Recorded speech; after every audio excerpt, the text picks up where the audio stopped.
এক ছোট্ট ছেলে ছিল, নাম তার রবি। সে খুব গরিব। প্রতিদিন সে জঙ্গলে কাঠ কেটে বাজারে বিক্রি করত। সেই টাকায় তার মাকে নিয়ে কোনো রকমে দিন চলত।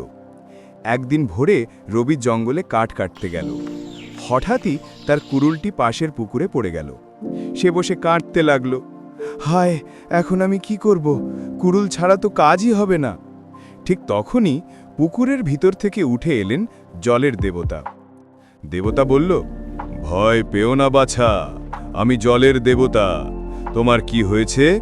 রবি বলল, আমার কুড়ুলটি জলে পড়ে গেছে প্রভু। দেবতা হেসে জলে ডুব দিল আর বেরিয়ে এলেন সোনার কুড়ুল নিয়ে। এটা কি তোমার কুড়ুল? দেবতা জিজ্ঞেস করলেন। রবি মাথা নেড়ে বলল, না প্রভু, আমারটা লোহার কুড়ুল। এরপর দেবতা রূপোর কুড়ুল এনে দেখালেন। রবি বলল, না, এটাও আমার নয়।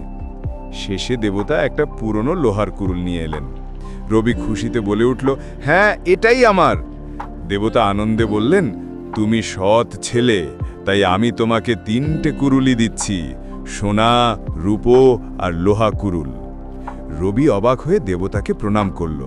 সেই থেকে তার জীবন আর দুঃখ থাকল না। সে মাকে নিয়ে আনন্দে থাকতে লাগলো। কি বন্ধুরা, কেমন লাগলো?